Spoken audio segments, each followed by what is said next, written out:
Olivia.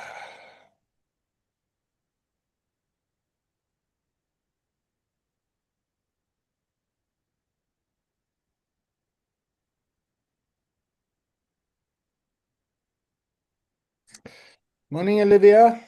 Morning. Just starting the recording. Right, 10 o'clock here in the UK. David checking in, feeling, yeah, it's going to be a little bit different today, today's class. So I'm feeling excited. I'll tag Olivia. I'm feeling intrigued next. So what's going to be different? Yeah, I'm feeling good though. Everything's good with me. And now Okay. tag Bruno. Thank you, Olivia. My name is Bruno. I'm checking in, feeling excited, feeling a little bit sickly, but very happy. And I am tagging Marlon. Thank you very much. Hello everyone. I am checking in a bit tired and flat. My tire popped on me at speed on my scooter, which was very scary. And Oh, shit. yeah, I don't know how I didn't come off. It was mental. And I've been working with a client who he's taking the life out of me, to be fair.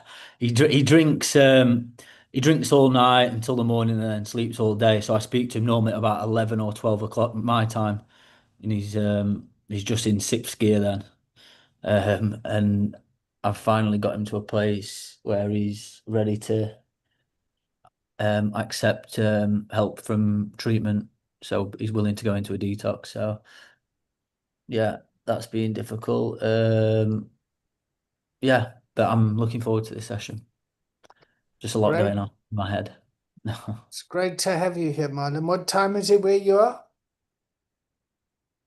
It's 4 o'clock. 4 o'clock. Bruno, what time is it where you are?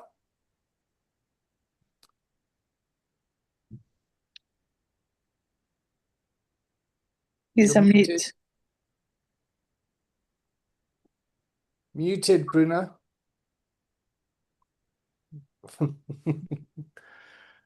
Sorry, it's 12 p.m., which is midday.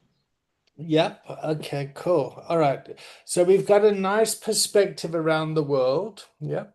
So if we take a vertical timeline perspective, yep, we've got Marlon in the future.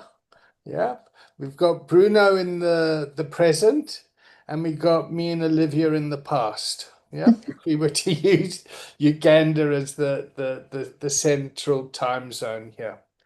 All right, so what we're going to do today is, Bruno, just to give you some context, Marlon is at class number 11. Yep. So he started the journey, he came to see, does he want to do coaching? He's hung around a bit and now he's kind of gotten to that point of like, I really want to do the whole thing. Yep. Yeah. Olivia's done the trainings, doing the RWP, doing all sorts of things. So Olivia's well enmeshed in the training. Today we're going to be certifying Bruno as a master coach. Yep. Bruno's been coming here since April 24. Yep. When he was first introduced to us via a pastor in Arkansas, I think. Yep, to say, come and see us. And we saw Bruno and we said, yeah, all right. So Bruno's got some lived experience. And so we're going to sit with Bruno for about half an hour, 45 minutes, just so you two can also see what the process is of being evaluated as a master and the whole journey of this. Yeah, okay. So you good for that, Bruno? Yeah. Yeah, okay. How are you feeling? I'm feeling okay. Yeah. All right. So let's start at the very beginning. How did you find us? How I found you guys, I was this man in Uganda who had a past experience of addiction of alcohol. Then time came and I was in my journey of recovery because I was no longer drinking. Then I felt like I should support other folks in the community whom I saw were in a dangerous position. Then I tried to look around for who has the skill set I could use, because I didn't have any skill set of supporting another person. All I knew is I was a Christian who could pray for someone, but I knew I needed something. Prayer should just be a top up. So I was in touch with a friend, the one David Collins is talking about, who is a pastor in the US. And he's the one somehow connected me to David Collins and the You Act Recovery community. So I joined the recovery community in April 2024. The So when I 1st of joined, April. 1st of April 2024. April So I Fool's joined Day. like someone. I joined like someone who wanted to support others, but after joining, I realized I also needed support more than the people I wanted to support. So this is the guy from Uganda joining the recovery community without any meaning and purpose, and not knowing that I've never found myself in life. So I walked a journey with the David's community, and before I knew it, I realized I was far away in the desert. And the coaching of these guys and the community, how people showed me compassion, people showed me love, people were always following up on me. How are you doing? How is everything? So by the time we reached in October of the same year, I had got a vision of supporting my community. And this is a community where kids were dropping out of school after completing only primary education with around 13 years. And there was no secondary school in their community. So for the first time, I realized I should do something for the community because I was growing in many things. So still with the support from the David and his community, we managed to start up a secondary school. And the first day we reported 2 students, but as I talk now, we are having 79 students in that school, and it is still growing and growing, and the community is appreciating the service, and more kids are enrolling in school rather than dropping out. And the dropping out would always lead them to peer groups which are using substance. The girls would end up being forced into marriage at an early age before 18 because they were not in school, and their parents wanted them to go off their homesteads because of the poor financial status of their homes. So this school started, and I've also grown in coaching because I've always been attending the online containers with the David Collins community, but right now I'm moved in a place where I've started supporting people locally, people struggling with addiction. There is this group I go to every Sunday, and we just meet and talk things out, share experience, be authentic, show love, compassion, share stories on how we were and where we are at present.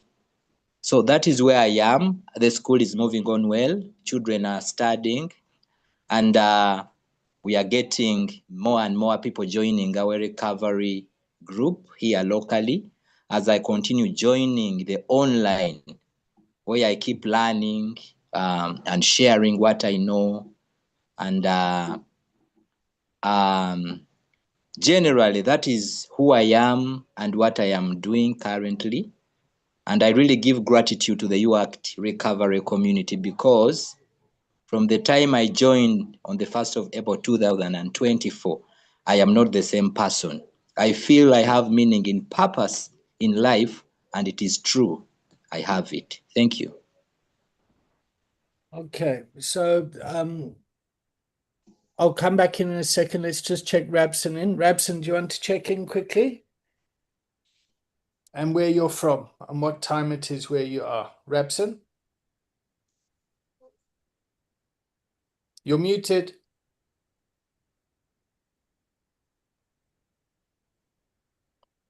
Okay, Rabson's got network problems. All right. So Bruno, let's break it down. So you started off, you came in. Oh, there we go. Okay. You want to check in, Rabson? Yeah, yeah. So this is Wapson Banda, and I'm checking in from Africa, Zambia, Lusaka to be specific. Yeah, I'm feeling. Yeah, I'm feeling rested. I haven't gone out yet from home. Yeah, but I'm checking in with a certain aspect of rest and What time calmness on what my time is heart. it what time is it where you are, Yeah, and I'm Rabson? looking forward to what the day has. What's the time Yeah, there in so Zambia? so this is 11:11. 11 o'clock. Okay, cool. So we've got 10 o'clock, 11 o'clock, 12 o'clock, and 4 o'clock. Yeah. And we've got timelines, and we're just going through Bruno's timeline and his journey from starting with us on the 1st of April 2024. And he's sitting here now for his master's certification. He needs to provide evidence of understanding the coaching material. So he would have started with the peer recovery specialist training, and then he moved on to the recovery coaching training. And then, if I remember correctly, you started the leadership component in August. Yep. And that's when you had a dream and a vision, Bruno. And from there, you started to create what your community of practice would look like and what your portfolio of evidence would look like. And you spent the next 5 months, and then on, I think it was January the 18th, you opened your school. Yep. And you identified that your school needed to just open to start with 2 students, because the problem you were addressing, there was no secondary school for children leaving primary school. Yep. And that young kids, because they weren't going to school, were in very vulnerable situations. So your community of practice is more of a prevention intervention as opposed to a treatment intervention. So let's try and prevent treatment by working with the youth. So it's really important to place that. All right. So, and I'm just going to help the container along a bit. Yep. Is in August when you came to us, you said you had a dream. Yep. You actually had a dream. You went to bed and you dreamt of the school across a river and a motorbike or something. I don't know. So you had an actual vision. Yeah. Do you remember that dream? Do you want to tell us a bit about that? Because this is where it starts. It starts with a vision. It starts with a vision and then meaning and purpose, and then we can align our soul's kokorozashi to that. Yep, that's the point of like what we're trying to do. So carry on with that. Marlon, I'm so pleased you're alive and you didn't die in a motorbike accident, by the way. Fuck Okay. it, no. I know. Wow. Okay. Carry on, Bruno. Yeah, so just like David has put it across, it was a real dream, which was August 2024, where I saw that I was like it was like someone speaking to me, start a secondary school. Then after 1 month, I'm this man who loves praying and connecting with God. So I took some time to pray and understand what the dream means. So it was in September when, through the dream again, I was taken to that place across the river as the position where the school is supposed to be. So the next day, I got hold of a friend of mine who is an educationist, and I had been with him for some time.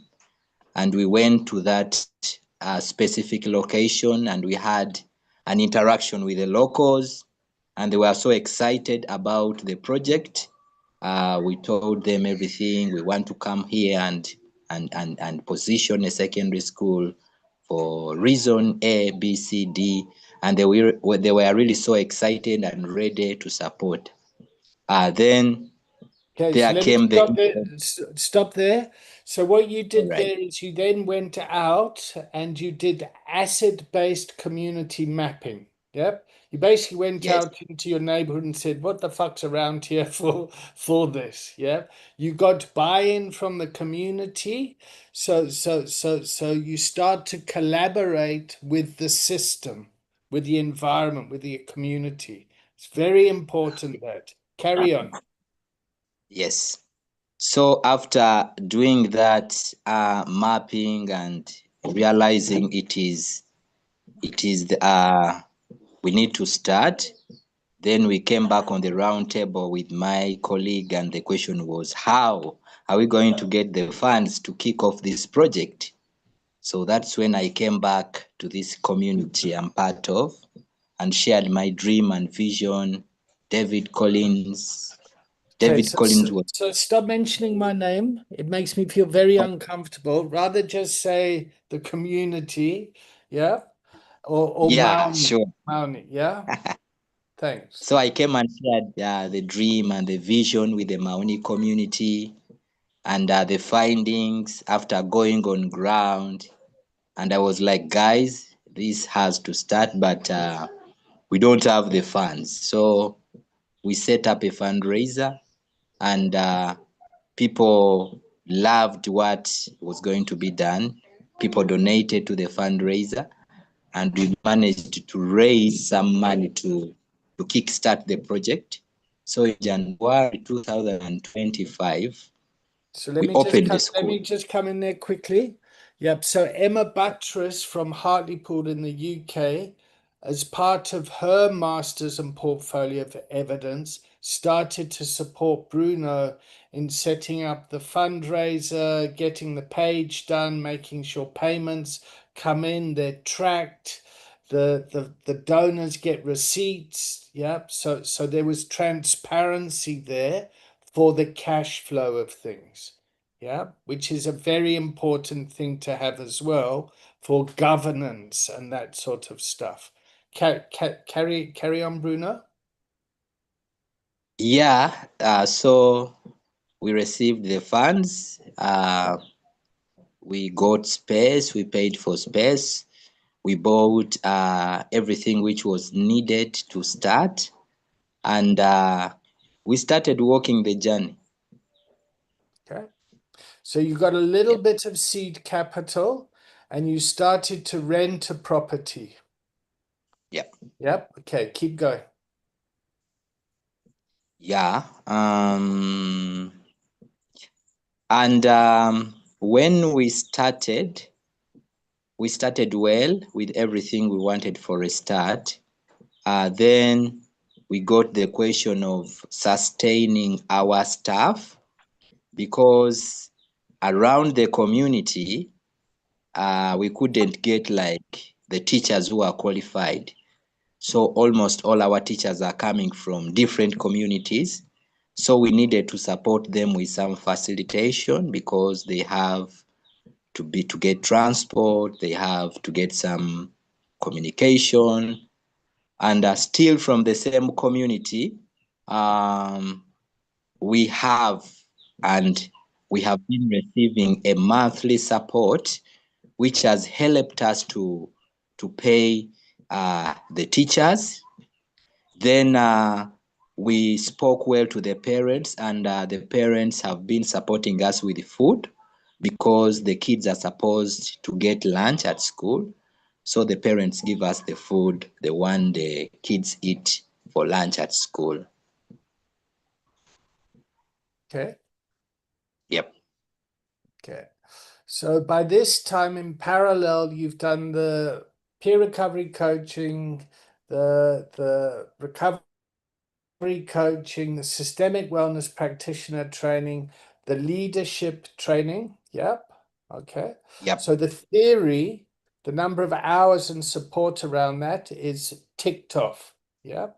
Your portfolio of evidence and community of practice is continuing to grow. All right. So Yes. let's so we're about 18 months in now. So let's talk about Yep. this last year.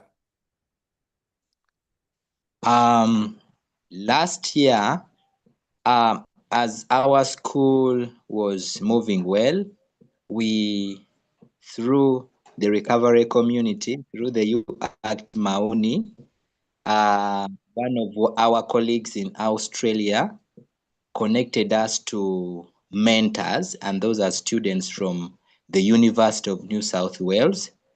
So to supplement on our teachers, we got some mentors who mentor our students online, and specifically in mathematics, because mathematics seems to be a hard subject to understand. So these students of the University of New South Wales, they have been supporting us since last year with mentoring our students in mathematics.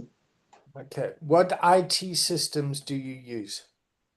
We have a computer, we have a laptop, and we use Google Meet for all our online meetings. Sorry, our mentoring. We use Google Meet, and we have a laptop we use.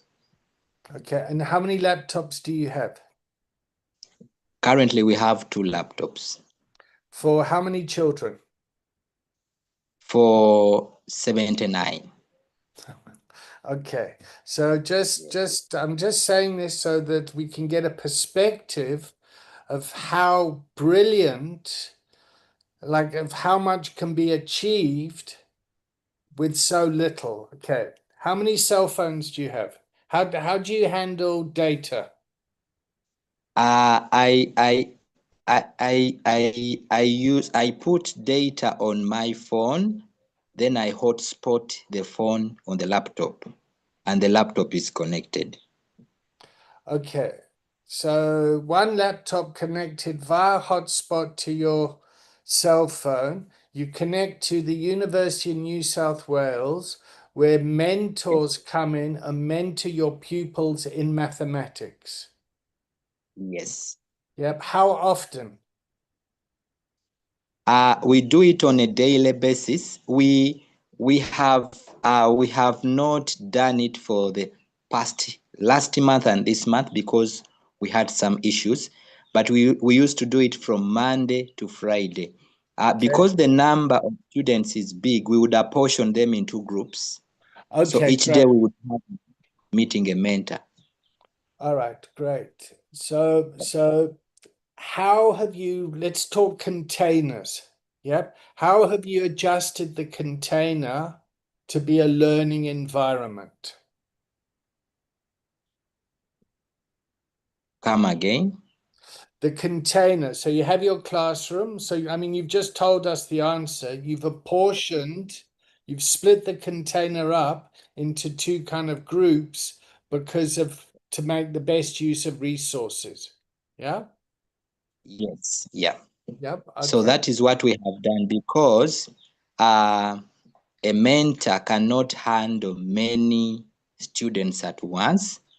So each mentor meets 4 or 5 at a specific time of the day. So when the time comes for that mentor, we pick his or her group, take it aside, then they connect online. Okay. Yep. All right. Keep going. sorry, I know I'm leading you a lot. And the reason I'm leading you is because, yeah, you must trumpet like an elephant. It is best if you can lead me like that because I need support as I'm speaking. Yeah, okay. So you're doing great. As you're talking, I'm just ticking off all the things that we're looking for. So I can then tell the board, Bruno is ready to be certified. Here's the evidence. Here's the video, here's the transcript, here's the work, here's how he's been able to handle the finances and the transparency of that. Here's the relationships he's built within his community, the relationships he's built with international education institutions. Tell us about your the primary school in the Netherlands you connected with. Wow. So this year we got an opportunity with the connection we have in the Netherlands. We were connected to Stepping Stones Primary School. Those kids are now interacting with our kids, and we have met them once, and we have shared experience for an hour. Not me, but our students with the kids from Stepping Stones. So we had a 1 hour session where our students would ask those ones of Stepping Stones questions. They would answer, and those ones would also ask ours. So it was a very interesting session where our kids here learned how life is for a school-going child in the Netherlands, and how they live, how they stay, what they eat, what they love, the music they love, the weather, and everything. So we had that session, which was very interesting, and it was not the last one. So we kicked off an engagement which is going to continue. We shall be meeting often. Currently, Stepping Stones broke off for a break. So when they return back to school, we shall meet again and again and again. Okay. All right. Yep. So you're bringing in outside support. Yep, you're building those relationships. What have you done with the Ugandan government? The Ugandan government has been so supportive. Number one, the curriculum we are using was provided by the Uganda government. It is the one we are using.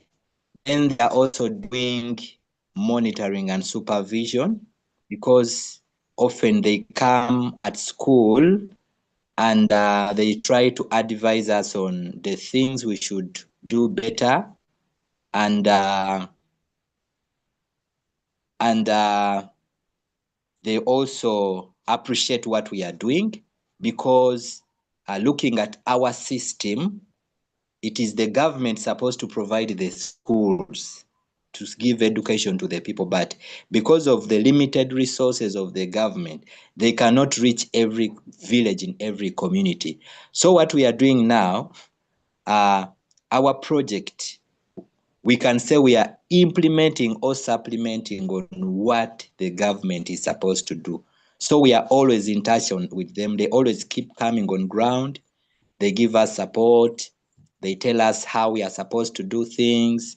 When they have some trainings, they also invite us and we attend. So we are part of government. We are working with government. We are being supported by government, and we are also supporting the government of Uganda.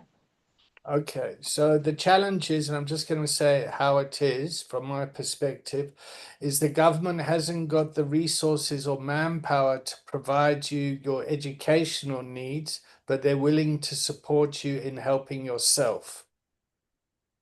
Yes. Yep, and you're aligning with the government's curriculum, the standard education system that they want to distribute throughout your country. Yeah. Yes. Okay, all right. How many toilets do you have in your school? We are still constructing the first toilet. Unfortunately, we have not yet completed it. Okay, all right. So Yeah. I just want to pause here for the container. Yeah. Yeah. So Bruno's building all this stuff. He's built this school. Yep. He's getting food from the community. Yep. And he's got 2 laptops, hotspot from his cell phone, and he hasn't even got a fucking pot to piss in, a toilet for the students. So how do you navigate the hygiene? We have a home in the neighborhood, so we are using the toilet, which doesn't belong to us. And looking at the design of the toilet we are using, it was not designed for a big population like our school. Yeah. But because we don't have another option now, we are going to use that for now until we complete our first and second and more toilets. Okay. All right. Yeah. Okay. So what does the future hold for you, Bruno? And then we're going to start wrapping it up, and then we'll get some questions from Marlon and Olivia, and then they'll decide whether you should be a master coach. Come, bring your question again. What's the plan going forward? The plan going forward is to continue working, because what we have already done now is too big. So we have to continue working the journey as we grow and give more support. Yeah. Okay. All right. Let's open the container up to Olivia, Marlon, and Rabson. Have you got any questions for Bruno? What questions have you got for Bruno?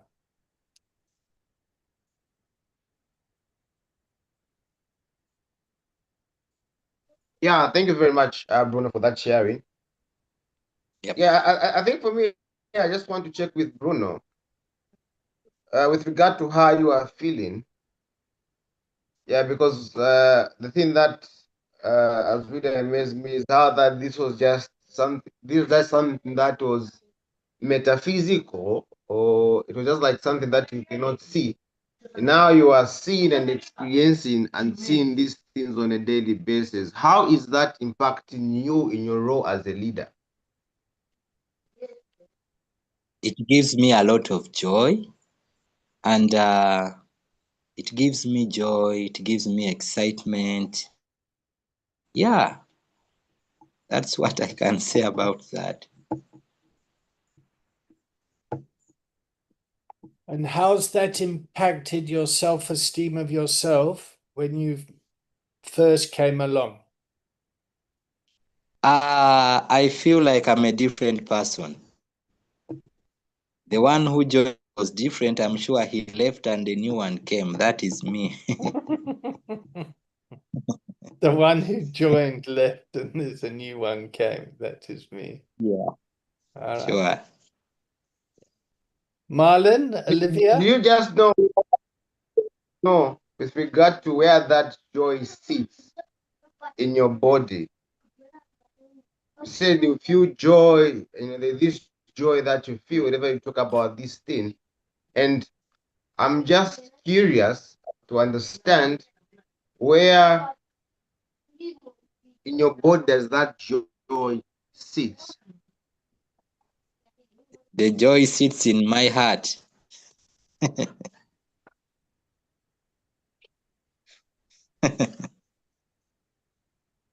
Yeah. Yeah.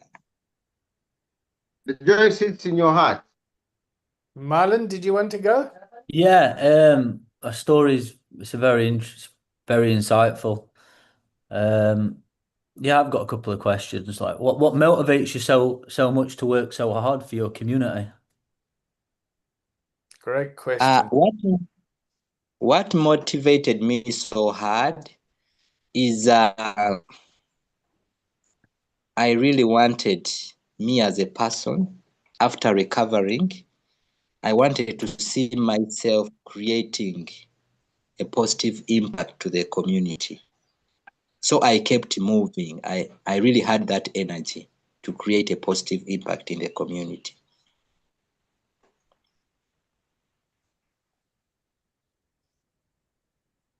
And what do you do to look after yourself? Another great question.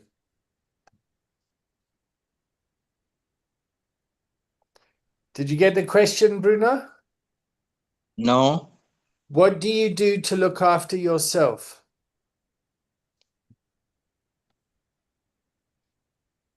if you could make the question more, break it down. Back to you, Marlon. So how do you take time out of life, out of your hard work for yourself to look after yourself, for your mind, for your body, and for your spirit? What is surprising is I've been talking about this project, but it sounds big and busy, but I have a lot of time for myself. As I talk right now, I'm seated at home.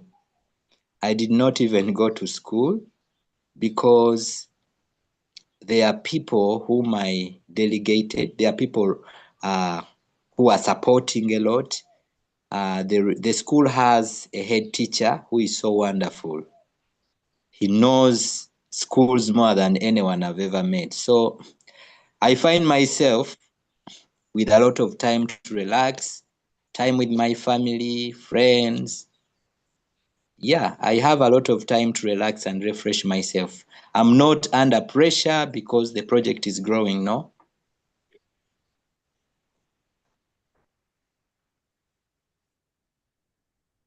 Thanks, Bruno. Thank you, Marlon. Olivia?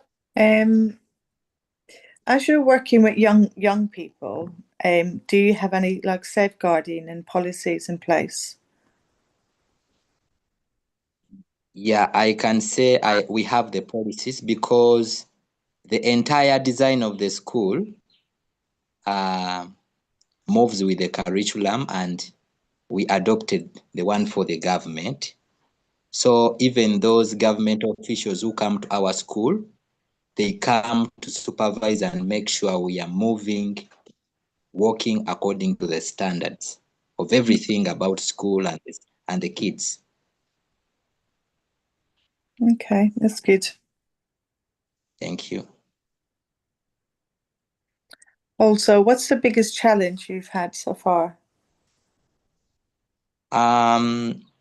The biggest challenge we've had is resources, because the resources we have do not match the number of the students we have. So that is the biggest challenge we've always had.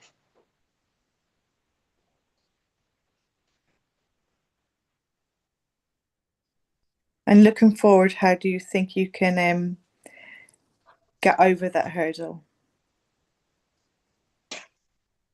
Pardon? Looking forward, looking in the future, how do you think you can kind of get over that hurdle? Get over that? I'm trying to network and make more connections, hoping that in future we can get more support. Yeah. Okay. So, Bruno, what makes you think you're ready to be a master coach?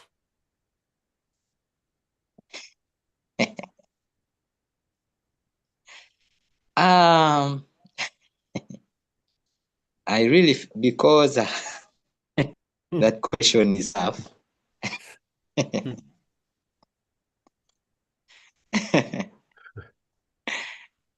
uh, I've been in this journey for long. So you got a lot of experience. Yep, keep going. Yes.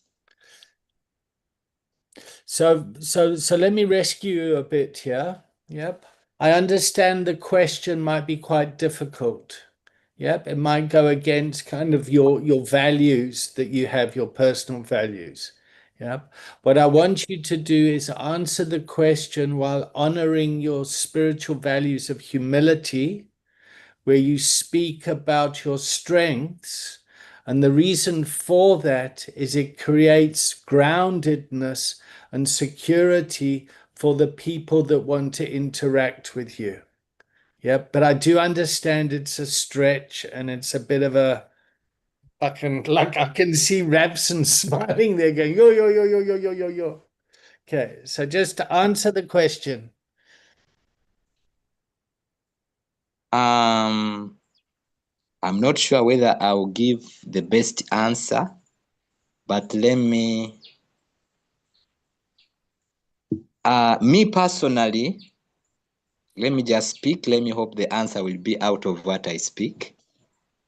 Personally, I'm this person who has a lot of compassion. Looking at my journey from the start, I didn't join the community to be trained or to be good in anything. I joined the community because I wanted to support other people.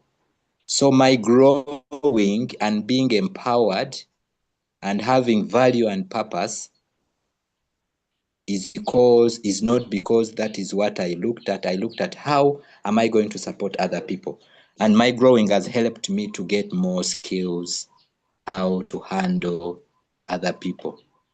And I always look out for opportunities of meeting people who want support. I don't do it so much online, but on ground in the community, I'm always looking out for whom can I support, who needs support. Because I think out of all these people who are on this call, I'm the one who lives in a remote village. I grew up from the village. I've stayed all my life in the village. My support, I'm giving it in the village. So I really love giving people attention, giving people support, working with people who are feeling low. And yeah, let me hope an answer was somewhere there. Okay, so now answer the question in your mother tongue, in your in your local language. In my local language. Yeah. Nyendyaho ikuyamba bantu awakubangira mutima gwa kuyamba.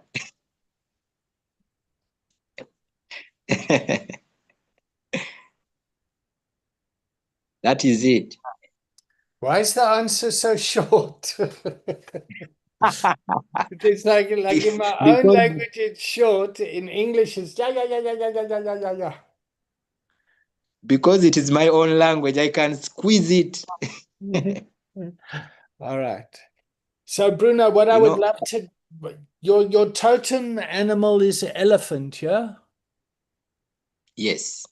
Yep. Tell us about that quickly. Just to educate Marlon and Olivia about your totem animal. Okay. Locally, according to our local culture and customs, we have clans, and each clan has a totem, which is an animal. And me, I fall in that clan of the elephant. Sometimes even locally, someone can call you the name of that animal. So when someone calls me the elephant, I'm very okay with it because that is my culture.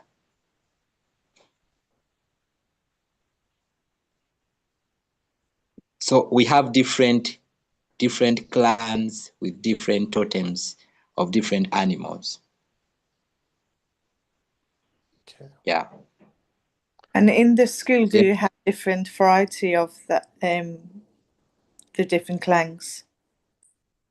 Come again? In your school, do you have different like names of different? Does every individual have different kind of clangs? Yes. Okay. And how does that work together? How it works together, much as we have different clans, we are the same people. And where clans have been very important is giving support to one another, because when, for example, me, I have a problem, people of my clan will be the first to come to my rescue before even the other people show up. They see me, I'm like part of them more than any other person. Okay, so Olivia, your question is hopefully helping us understand what the spirit of Ubuntu is. Yep. And what I would have liked to see coming from Western individualized culture, which is very difficult for Bruno to talk because it goes against everything in his spirit, because it's just kind of natural to like, just fuck with, like, we're here to like, we're all one. Yeah. What I would like to have seen is like, my name's Bruno. I'm from the Elephant Clan. I should be a master coach because I'm powerful and I serve people in my community.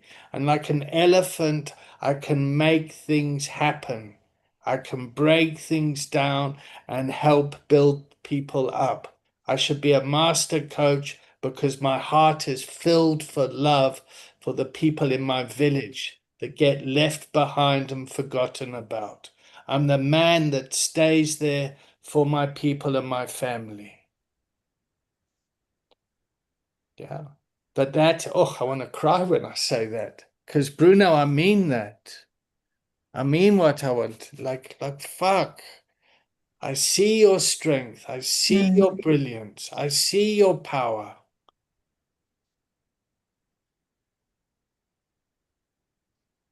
Thank you.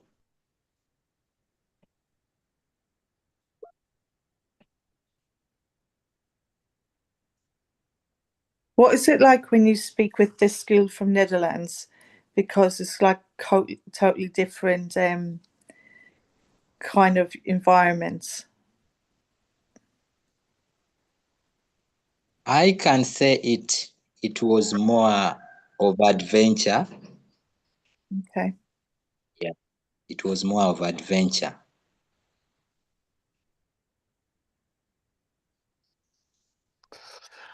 All right, so we're coming together to the end of your assessment, Bruno.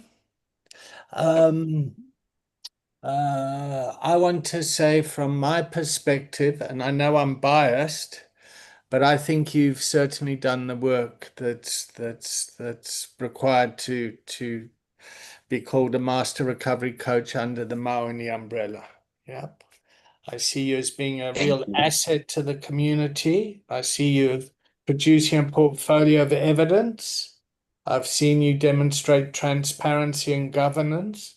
I've seen you build relationships with community and create external recovery capital. Personally, I've seen you go through the grief of losing people to substance abuse and going around and supporting their families and the helping people go through that sort of stuff. Yeah. And I've seen you father a new baby in this journey. Yeah. So so so I'm biased. Yep. And this needs to be a group decision. Yep. So Olivia, Rabson, and Marlon, do you believe this man should be granted master coach status? Yes, totally. Why? He's done a lot already, and he can like the future is just like going to be even better. You know, he knows where to get resources from and help from, and reaching out to people. He's answered all the questions that we've given him today. Yeah, I think it's going to be a good thing for him. Okay. Rapson, Marlon?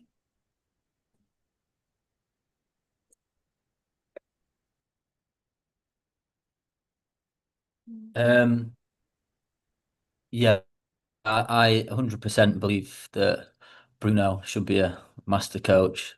The work that he's put into his community is very, very inspiring. How he's, networked on foot and online. He's reached out to some amazing people and places. He's pulling so much, potential external working for people to come and work remotely to help out his students. He's enrolled by himself onto a coaching platform to be able to build more tools, build more strength to be able to communicate and navigate people to a place where they need to be.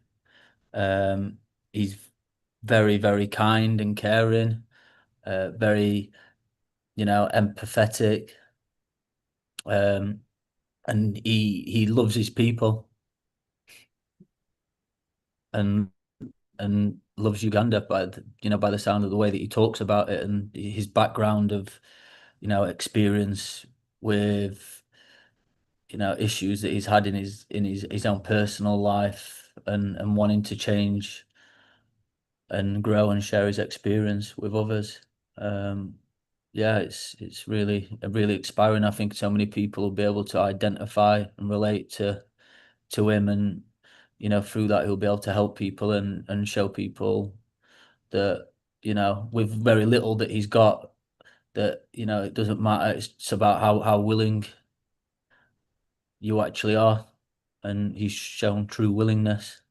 And I think willingness is something that you need to be a good coach, and belief.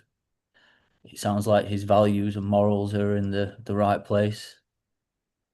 So yeah, I really believe that master coach is something that Bruno should have. Thank you, Marlon. So you've got 2 out of 3 there. You've got my blessing. Let's hear from Rapson. Let's see if you can get full marks. Yeah, thank you very much. Yeah, I think the gentleman has proved a certain dimension of integrity, excellence, and practicability of downloading things from the spiritual realm and processing them into the head and making sure that he's able to hold those things with his hands. And I think that's what leading is all about. So I've seen the man growing and impacting lives, his community. Yeah, so the gentleman deserves an opportunity and honor to be called a master coach.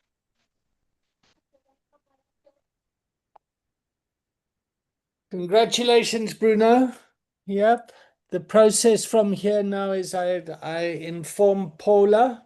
Yep. And you haven't got anyone to vouch for you from that side, so it's just us here. So well done. Congratulations. Would you like to say anything?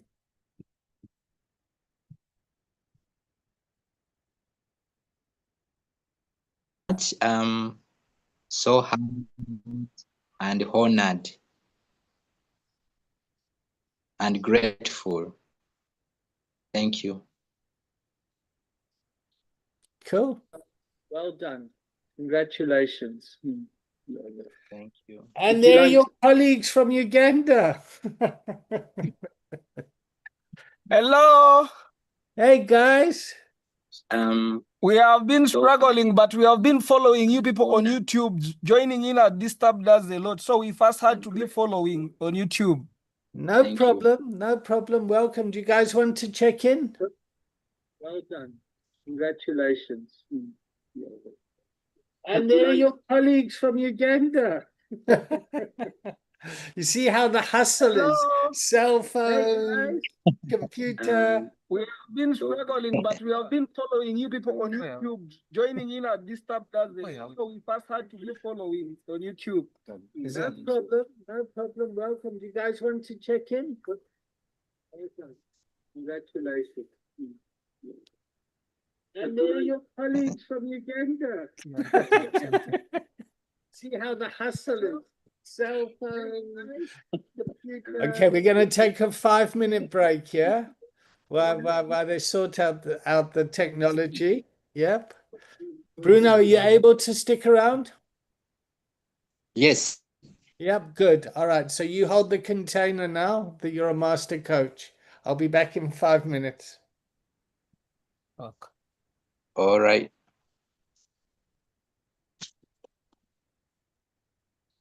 Good enough to go.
Hello. Hello. Hi. Have you heard from Marcus? We're streaming. No, I haven't. I have. Sorry. Okay. Well, I'd love to see him in class. Hello, Uganda. Who have we got down there Hello. now? How are you? I'm fine. I'm just seeing eyes looking out. You're like hippopotamuses looking at the water. Hello, ladies and gentlemen. Hello. Alex, Noah, Daniela, and my Juliet. Juliet. It's not Daniela, it's Juliet. Daniela is here. Oh, Daniela. Hi, Juliet Daniela. is behind. And then there's Noah. Noah. Okay, cool. Yeah. All right. I'm just going to finish hanging up my laundry. So, Bruno, build the container. Get All right, everyone to check in. Thank you, David. Alex, nice to meet you again after some Thank you, time. Bruno. How is Nachivale? Nachivale is fine. I've been following what you're doing on YouTube. We tried to log in, it disturbed us. But Oh, sorry. we're hearing how they're honoring you, giving you the masters. That's so great. I'm happy for Thank you. you. All right, Nachivale, thank you. we are trying, though it is too hot. It's no rain completely. Oh, sorry. We are having a lot of rain here. That one is very true. In the other side Okay. of yours has rain, but this way, wapi. Sure.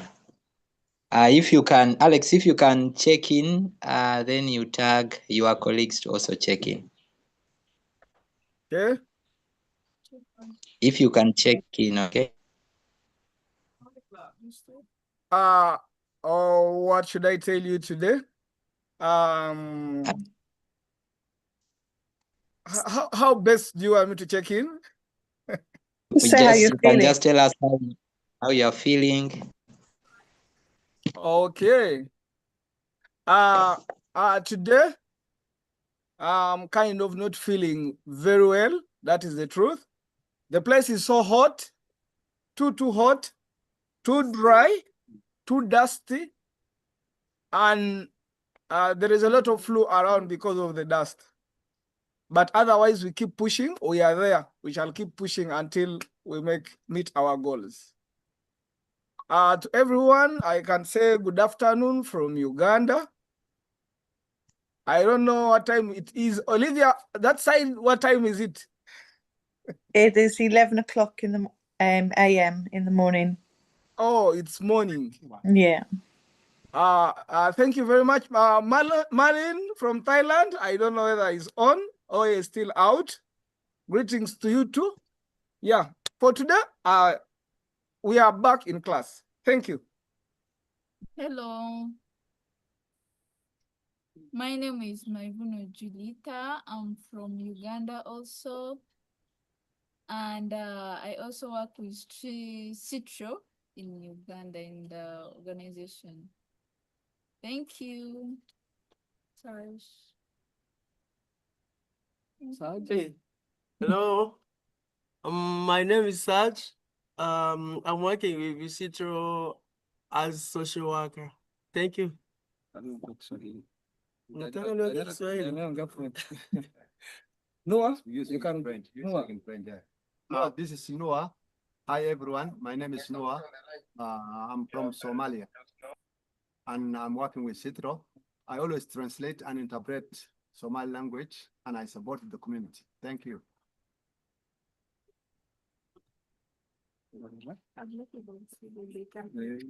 Extend. Let me be here. Whatever is cheap.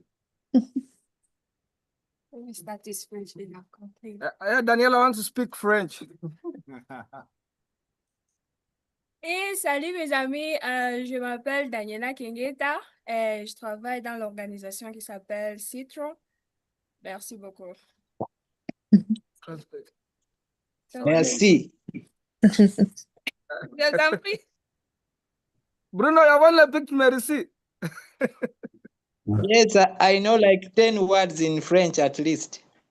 Oh, that's so great. Thank you. Swahili, what about Swahili? Swahili, he knows. Yeah, we are ready to kick on. Okay, thank you for checking in. And talking about the heat and the dust, I relate to that because when there is no rain here, we are also in the same problem. And we are so excited that you've managed to join the container today. And is there anything you would love to share with us? Anything you'd love to talk about? Olivia, maybe you, maybe Marlon, maybe Alex, or anyone with Alex. David is still hanging the laundry, so we can continue with the people who are here. If you have anything you would like to share with us, that would be very nice of you. Oh, great. Yep. What should I say? Our side actually coming in, though we came in late, we are sorry. We missed joining, though we're following on YouTube. That's what I can say. I had Olivia talking. There was another person. I think he has logged out. I'm not seeing him online. Marlon, yeah. I beg your pardon? It's Marlon, but I think he might be busy doing something. Oh. Okay. So us here in Nachivala, as you see us here, we have been doing some project with extended family organization. They are actually, it's more, extended family organization is in Sweden. And it's a program that is basically in mental health. They are looking at how the distance, the refugees who are this way, asylum seekers and migrants. Of course, distance is affecting the mental status of people. There are those ones, they have developed what they call homesickness. So because of that distance, so what we are doing currently, we are seeing how best we can connect and see that the other side and this side can get together or get a way of finding that the people whom they miss are at least treated mentally, and they get on board and they be together, such that their mental status is calm. So it's also something that I feel, if you look at it in relationship with the harm reduction, I look at it in this way. If someone is separated from a dear one, for example, is traumatized a lot, so it's a way of also saying that if we get them together, do the counseling, if possible, reunite these families together, it's another way of also recovering. So it's something that I've learned, and I'm saying it's also a way of treating harm. Are we together? Bruno is off? Yep, no, you're 100% right. So let me can I jump in, Bruno? Sure.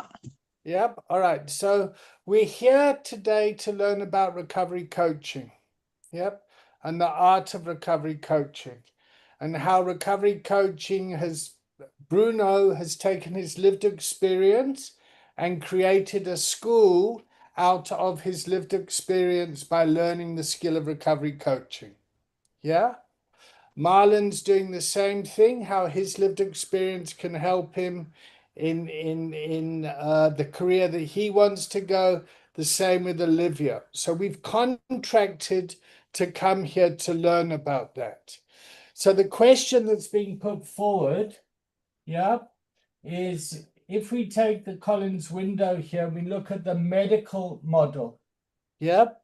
There's the story that's coming up is a lot of people that we're working with are suffering from homesickness. Yep. So people are being taken away from their families, yep, or whatever. Yep. And they're going into the biopsychosocial model where they're having to deal with unresolved issues of guilt, shame, and trauma. Yep. Which then leads to substance abuse. So something's happened in my history. Yep. It's really impacted my psychology of who I am. Yep. And to soothe that psychology, I go and take alcohol, drugs, whatever. Yep. So as using this as a harm reduction intervention ticks all the boxes. Yep. Because the other cause of addiction is inability to change current situation and then false beliefs. Yep. And as recovery coaches, we're trying to work in this space here. Yep. To build relationship with someone, to help empower and to get them to take responsibility for their recovery. Yep. So we draw a line here where we have treatment. Can you see the board? Yep. And then we have wellness. Yep. So we've now got a refugee camp come online here. There's got 280,000 displaced people. Yep. And the team there have created a safe space. Yep. For people that are showing up with multiple challenges. Refugee status, different languages, different health conditions, different substance abuse, all this sort of stuff. So the team there needs support in creating the container that's going to help people move into this space. Does that make sense to everyone? It does make sense. Yeah, okay, great. So we're all here to learn about this space. Yep. So the skill of recovery coaching is 5 skill sets that we talk about. We talk about the headphones, which is listening to someone, active listening, motivational interviewing, that sort of stuff. We talk about the continuums, the seeing of where someone's going. Yep. Yep. And then the system, how it's all linked together, the container and the 4Q model. Yep. And how we're going to create an adult learning environment. Yep. So Bruno arrived with us on the 1st of April, 2024. And now he's here today. Yep.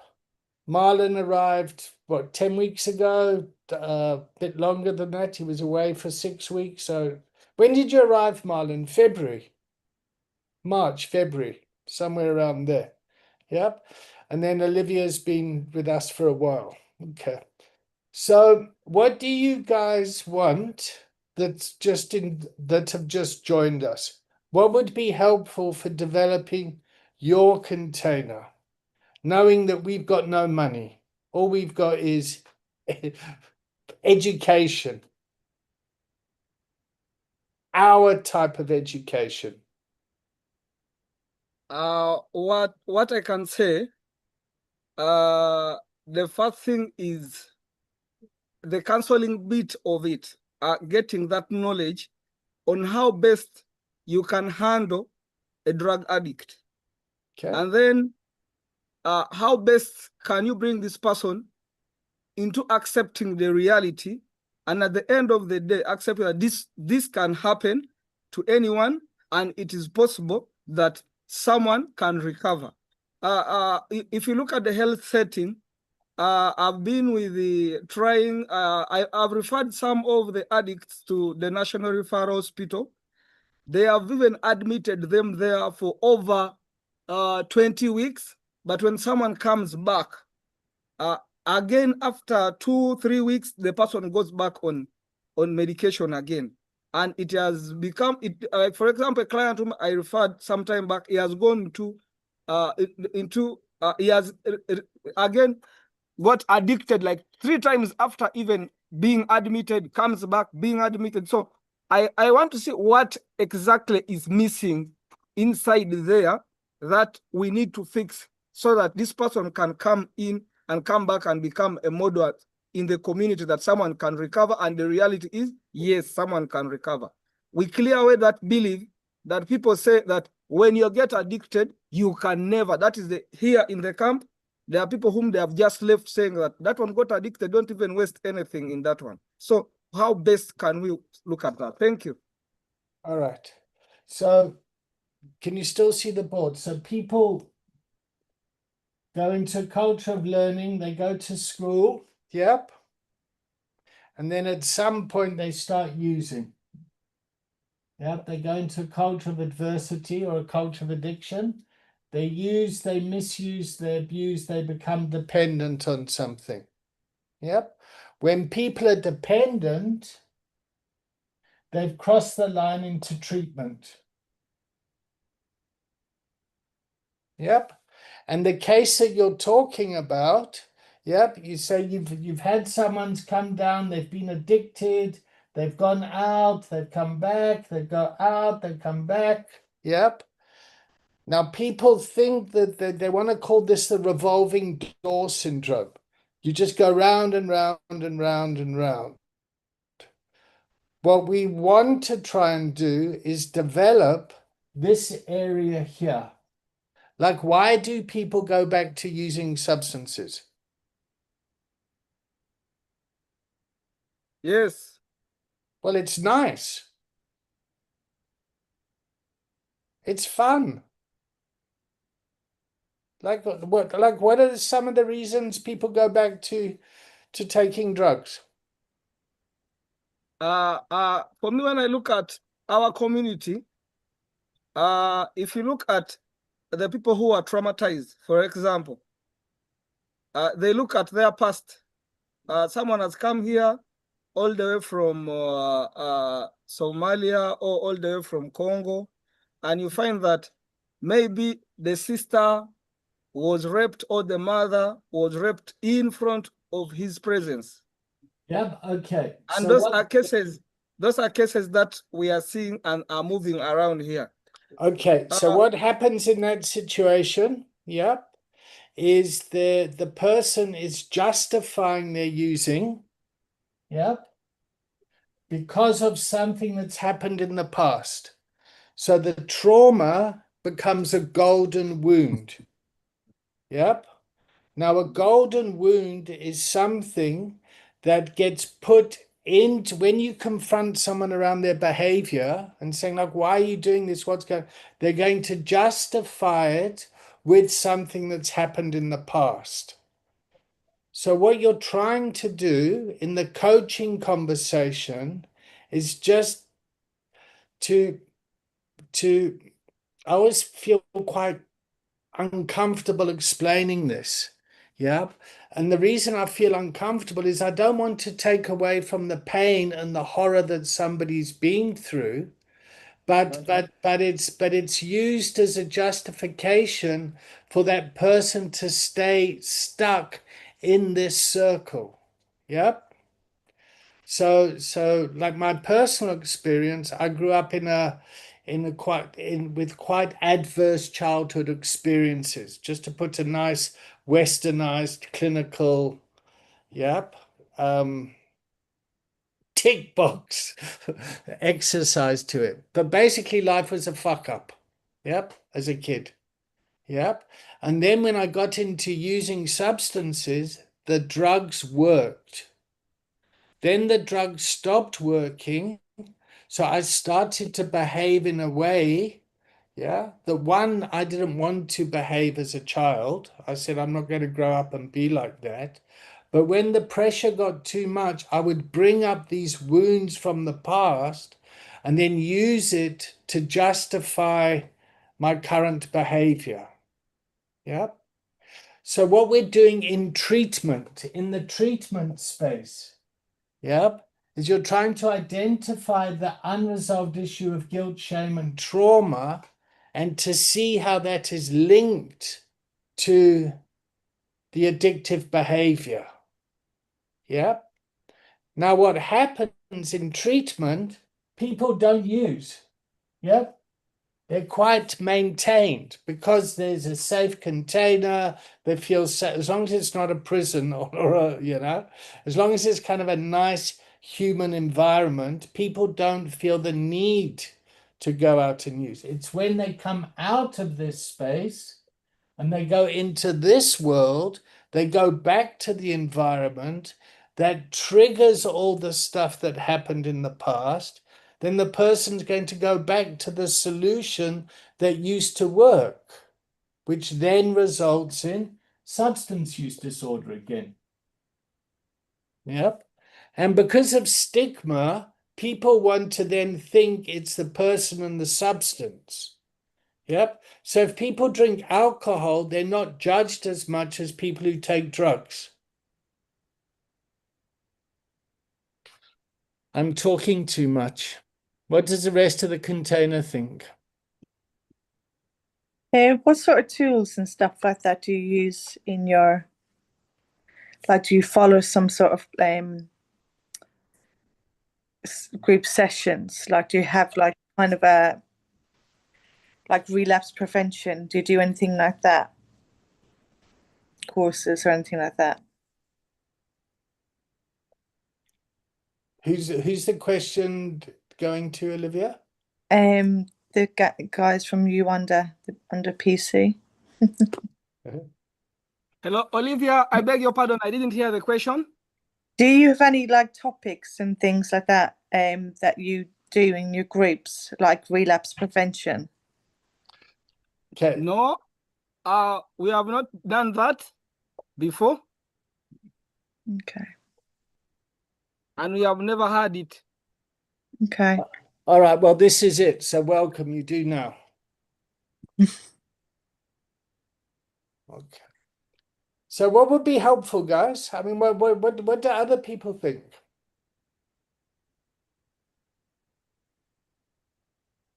Like Olivia said, I think even having knowledge on relapse prevention is something that is very urgent, because there are a lot of relapses, not only and these other things. Of course, if I look at even alcohol myself, I stopped alcohol for 6 months, but the day I went, I drank like for 2-3 good nights non-stop. Good. So, all right. Now you're talking about your lived experience. Okay. And look how your colleagues laugh and smile when you talk about your lived experience. Now you're bringing your humanity to the container. And you're sharing this, and I stopped drinking for 6 months. I drank, I caught up, I drank for like da da da da da da da da da. You shared your heart, your colleagues laughed, and people go, oh, fuck, okay, we get this stuff. Yep. You're not going to learn something on a PowerPoint presentation or some kind of World Health Organization pamphlet. You're going to have to, like, fuck, this is what it's like here. Oh, I get angry. I get passionate. I must let me calm down. Rabson, Marlon, Bruno, what do you think?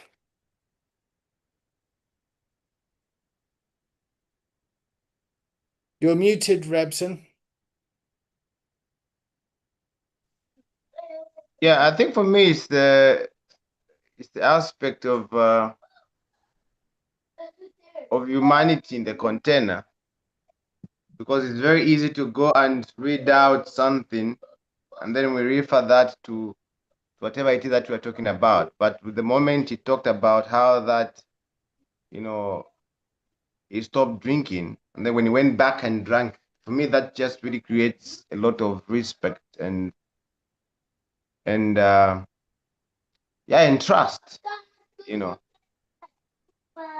it's more like, I'm here, but that just really drops the ball and attracts me to just pull in and dip my nose into getting to understand what his story is all about. The aspect of just bringing that lived experience. I think that's one thing that is very much important to just appreciate. Yeah. So with that, yeah, I respect you so much. Yeah, for just bringing your authentic self into the container. Yeah, because that's human. Behind any leader, there is that human aspect, or that human aspect. you know, all of us. Yeah. So with that, I'm in. For me, that was what the chap in Uganda shared. That's relapse prevention right there, sharing honesty and authentically. You know, that he'd not drank for 6 months, and then he picked a drink up and he hammered the drink for 2 days straight. I think people will get a lot more identification and understanding from that share rather than a spread on the internet, you know, or watching a video, because people relate to people. So I think that was a great bit of information shared that can potentially help people. That's how I've learned, you know, previous during in my active addiction. A doctor couldn't help me, but someone who'd suffered with the same issues that I'd suffered with, I had light bulb moments where I was like, that's me, you know, and what do you do to maintain your sobriety, you know, and that draws me in, and that's how I find interest, because then I know what not to do.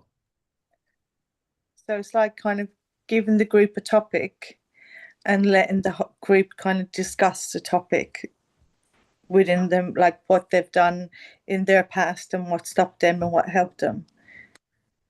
You know, so it's organic in the group that people can share their experiences on it.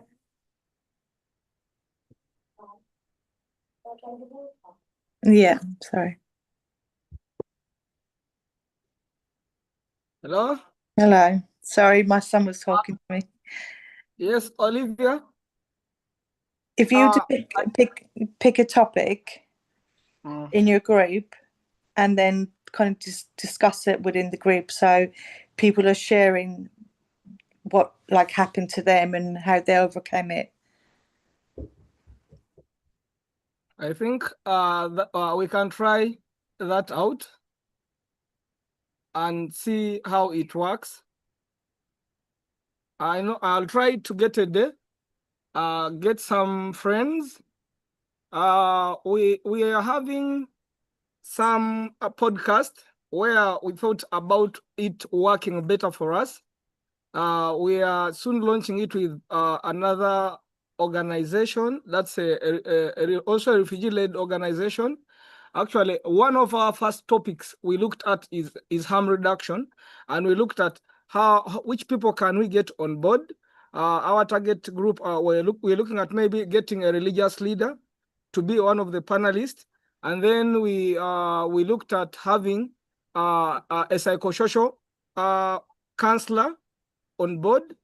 We have also looked at having a person who has been an addict and is now has given him, like he has spent over 2 years without doing the same thing.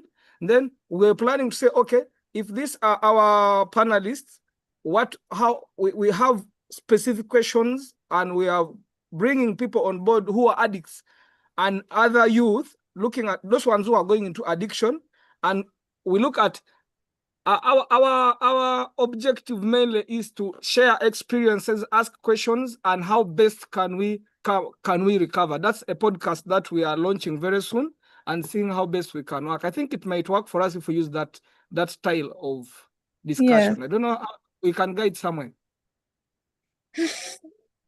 Yeah. What is the main kind of reason that people give for relapsing?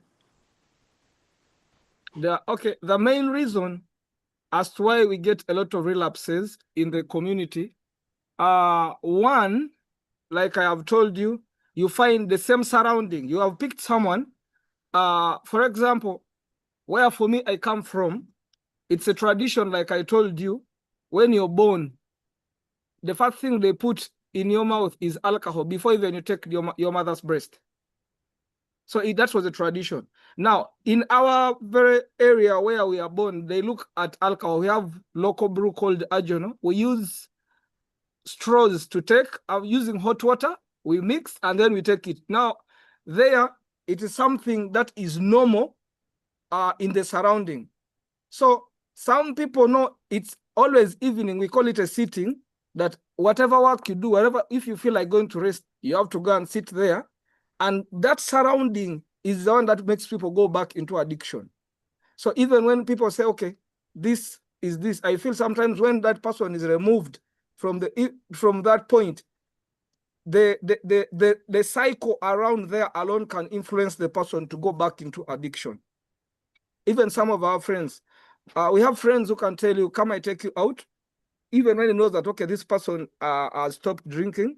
And then when he takes like 2, 3, he tells you that, I am not buying for you maybe any soda. Unless you want alcohol, I will buy for you that. So you find there are those people who are also, I call it maybe supporting or perpetrating factors like that, precipitating factors to someone's drinking, an addiction. Thank you.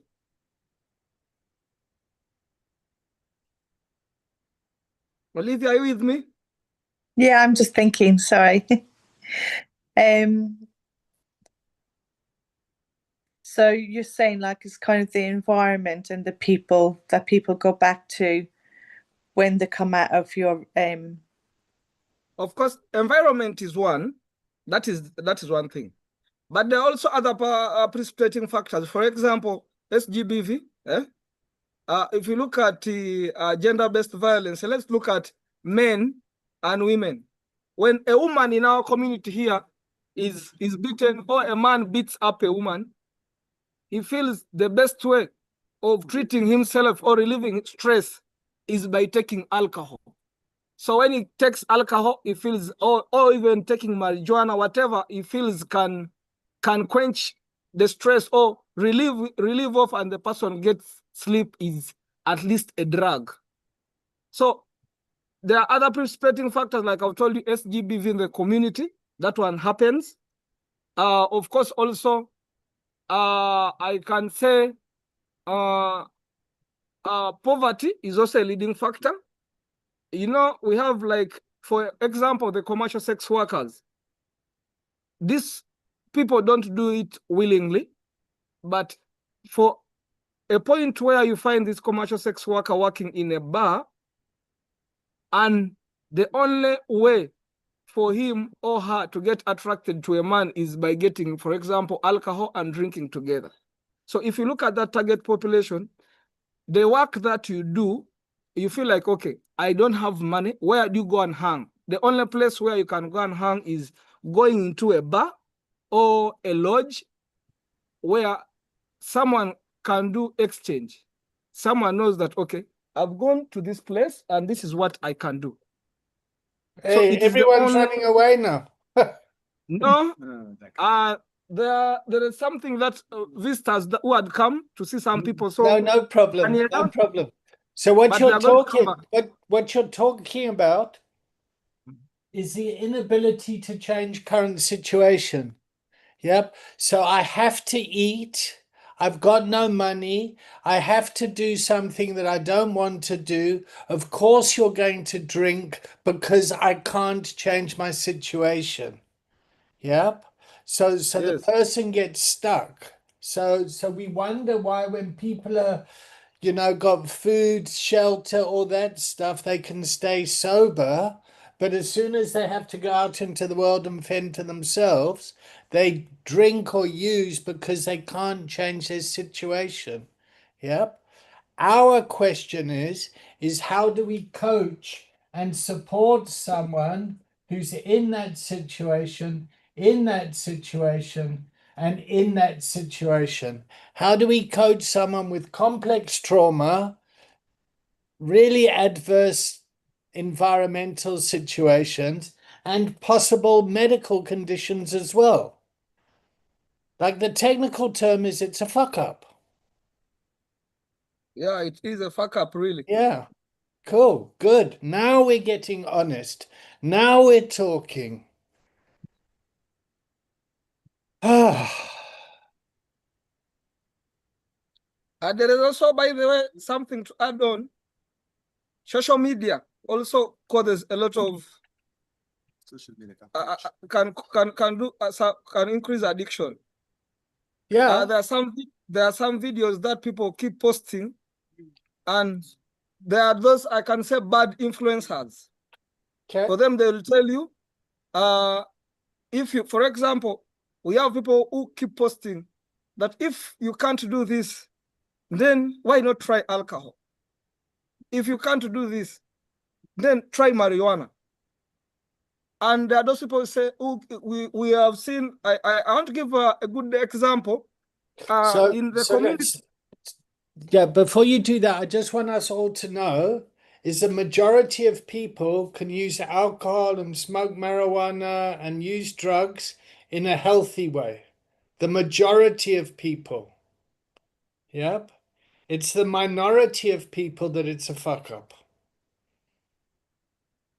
Yep. So we're not going to get to a place where we can get rid of alcohol and marketing and things like that. Governments can change policies around advertising and all that sort of stuff, but it's not going to go away. It's too entrenched. Yep. We've got to give people a reason to fucking live.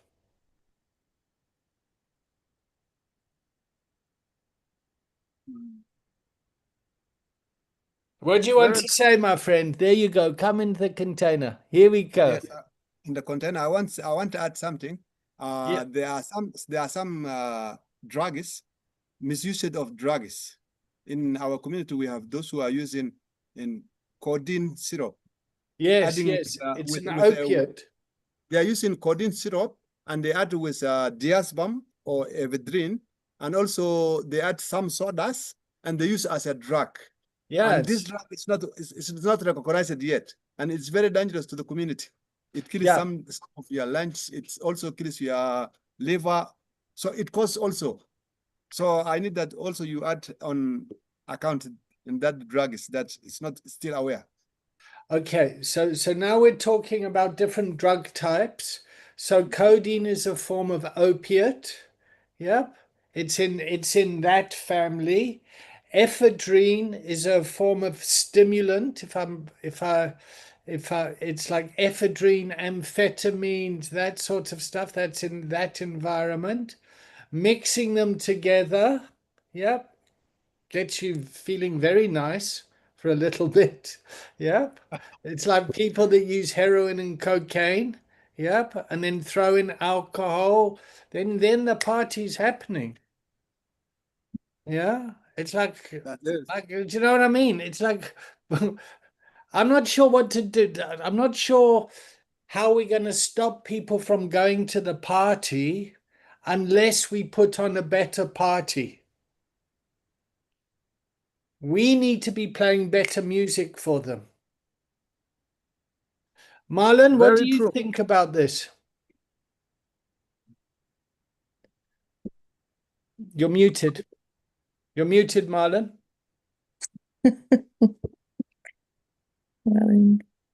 I haven't really got much to say, David, to be honest. I'm just listening. Well, but I mean, you work with people that are in addiction, yep, that are coming from very affluent environments. Yep, but they got the same problem. They just changed the drug slightly. Yep. How So do you're talking about harm reduction? Well, just harm reduction, getting people into a culture of recovery. That's Well, it's offering people recovery capital, I suppose, isn't it? A place where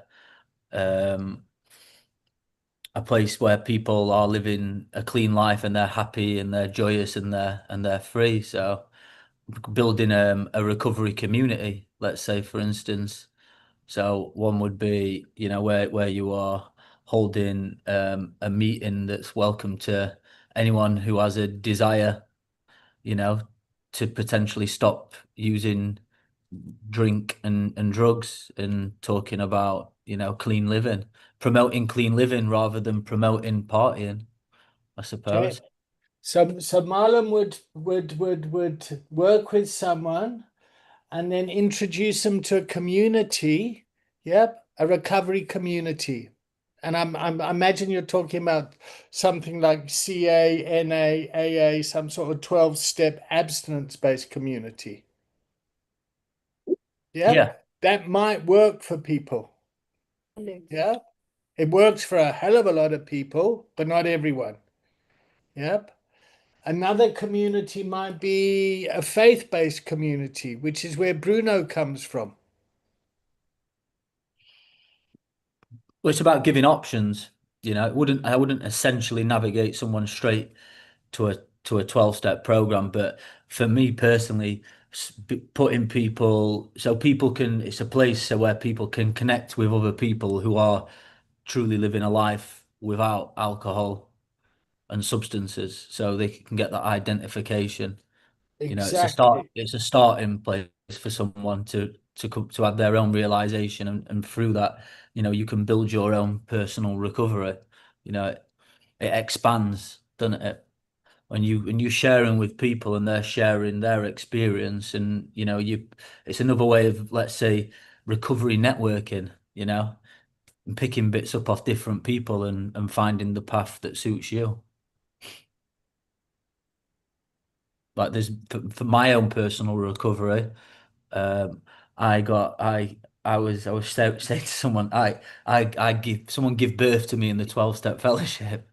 That's where I was brought up, and I didn't know any different. And through my own trials and retributions, and meeting more people and networking and hearing more stories about how people got clean, I've managed to build something for myself that's working currently, and that involves different types of communities where people essentially aren't partying and they aren't in pubs and they aren't in bars, and where they're, sports is a big part of my recovery capital, Muay Thai, um, running, like, I've just booked onto 3 different marathons, one in Tokyo, one in Singapore, and one in Bangkok.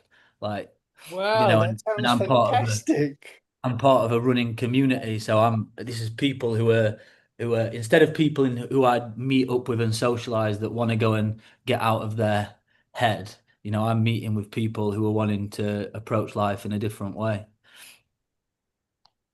What's it? Tell us about Tokyo. Well, actually, that was a bit of a lie. Oh, I've applied for it. I've applied for it, but I'm actually getting put into a because it's a renowned run. I'm getting put into a ballot. So I oh, find I find out on the 14th of August. But Singapore and Bangkok marathon, they're nailed on. They're booked. okay, cool. So you started with I love that saying, birthed into 12 step, but now Mhm. you've kind of doing marathons and stuff that really ties into your own values of kind of physical health. Mhm. Okay. Paddle, yoga, breath work. I started doing a bit of breath work, which I actually enjoy. Great. Yeah. All right. Who's Samsung SM? Hey, who's that? I think it's mine. Oh, good. Welcome. Uh, it must have gone in. I was trying to log in before using it. Oh, okay. No problem. It's fine. Actually, before joining in, I said, let me try using the app, but it's disturbed. Okay. But now I think I was downloading. I can stop it and we continue with this one. Yeah, okay. Well, I'll log it off for you so you can save data. Thank you. How does the technology work in your organization?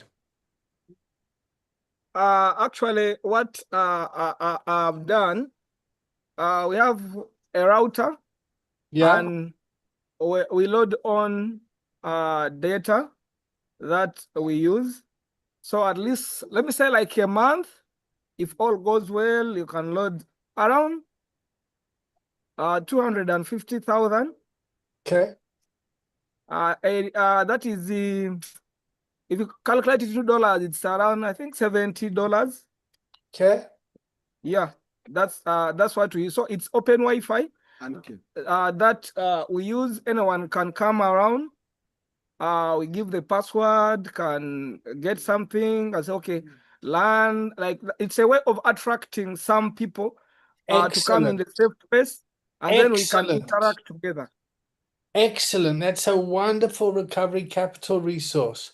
Just come and use our Wi-Fi. You don't even have to worry about using or not using. Just come and see our community and use our Wi-Fi. That's a great way of attracting people in. Yeah, that's wonderful. Okay. Thank you. Bruno, how can you support your fellow Ugandans? Or how can your fellow Ugandans support you? I think Bruno's gone, who's put something in chat. Oh, okay. What's it saying in his chat? Is it okay if I check out? I have to catch up with another program. Oh, okay. Yeah, why doesn't I'll just log him off. Bye, Bruno. Well done. Congratulations. Okay. Yeah.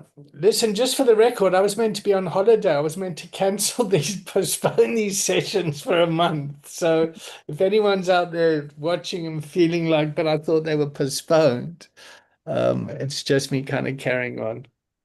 It's Actually, I remembered last week you said next week I want to be there. So I said, let's try to log in because I've not seen any other communication like officially. Maybe would have seen an email, maybe on WhatsApp. Let's see, only to go on YouTube. I saw live streaming 38 minutes ago, and you're like, wow. Daniela said, we have delayed. Let's go and join. And then we had to bring the computer behind the safe space where we sit. And he said, can we continue? We enter. That's why we came in. okay. So I wanted to just really do Bruno today, his masters, to assess him. Yep. Because part of the training is we've got to make sure people do what they do, but because we struggle with resources and have to meet people where they're at, we have to get quite creative. Yeah. So how can we bring academic excellence, yep, in environments that don't have the well, like how can we take academic excellence and make it more available to more people? That's really what we want to do here. All right, well, let's start the checkout. Marlon and Olivia, thank you both so much for helping to assess Bruno. Hopefully one day you'll both be there. Yeah. How are you checking out? Do you want to check out first, Olivia? Yeah, I'm checking out good. It's been a very lively environment. I really enjoyed it. So, Marlon. Yeah, I'm checking out really yeah, I don't really know actually. I was just thinking so much about Bruno and you know how it was really inspiring how well he's shared, you know, and just some of the stuff he shared about it was really heart touching, you know, like how he's developed so many tools and his strength and resilience with such little he has, you know, and all the help that he's giving to so many people within his community, you know, like one laptop between 10 people, you know, and the fact of the toilet not, you know, not having an active toilet, and it just makes me think so much about life. And yeah, I got quite emotional, which was really nice, but so nice to see him so happy, you know, and motivated to be willing to help his people. I think it's really beautiful. And it's great to see the guys out in Uganda keep coming, showing back up again. You know, the willingness is inspiring, you know, wanting to learn and wanting to grow. And that's essentially why I turn up every week, is because I want to learn and I want to grow, and that's a good coach mindset. So yeah, thank you, and I will be coming back next Tuesday if David's not on holiday or I'm not off somewhere. Daniela, do you want to go next? Hello, Daniela has moved. That is Julieta. Oh, Don't get- Julieta, sorry. Do you want to go next? It's okay. I'm also glad, although we joined late, but the session was really wow. I also enjoyed the session was amazing. Thank you so much. I think next Wednesday you're going next Tuesday we are going to be here on time, and we also catch up with you guys. Okay. Thank you. All right. Do you speak French? Parlez-vous français? No, I don't speak French. Oh, I me don't neither. know. Okay. Who's next? Let me also check out. Olivia, thank you very much. You talked something about relapse. I think it will work. I am so happy.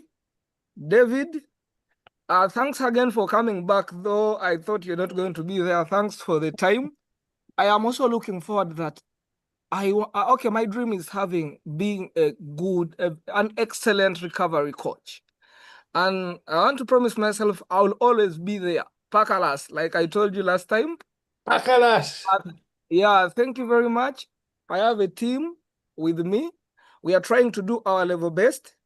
We don't have resources as such. We have not gotten a funder who says we are giving you money. Well, actually, with the EFO, it's a volunteering thing. We are volunteering this side, but we want to see that we are at least providing some help to the community. And we want to transform our community. That is the truth. I know knowledge that we are sharing here will help a lot in transforming. Some people look at getting that money is something that transforms a lot of people. Sometimes knowledge can transform. It's to me, knowledge is capital to me that can help do a lot of work. Thanks so much. I'm learning a lot from you people. I will be again here, and I hope we shall share and see how best we can work together. Thank you very much. I wish you all the best. Noah, do you have to say something? No, I don't have too much to say, except thanking to everyone who has participated this container. And also, I will add on that, to be a good coach, also we have to create, and not only safe space, also we have to create like tournaments for sports, those who are using alcohol. And we said, let us go and test how you can run. Then when they feel that they cannot run, we tell them, you stop this week. Then next week we test you how you can run, how you can play football, basketball, tennis, and something like that. Thank you very much, everyone. Great stuff. Where are you from? Somalia? Yes, from Somalia. Yeah, okay, cool. A lot of Somalians living here where I live in London, in Battersea. Big Somalian community. Great. Wonderful that you're here. Wonderful. Who else? We are done. Are you done? busy. Yeah. Yes. All right. So lots of love, everyone. Thank you very much for coming and just showing up to make the world a better place. Thank you very much. Such little resources, we can still do something. All right, everyone. See you all next week. Bye. Bye. Hello. Bye. Is everyone happy with the recording, by the way? It's used to break stigma and... We are very okay with it. It is fine. Okay, good. All right. Bye. Bye. Bye.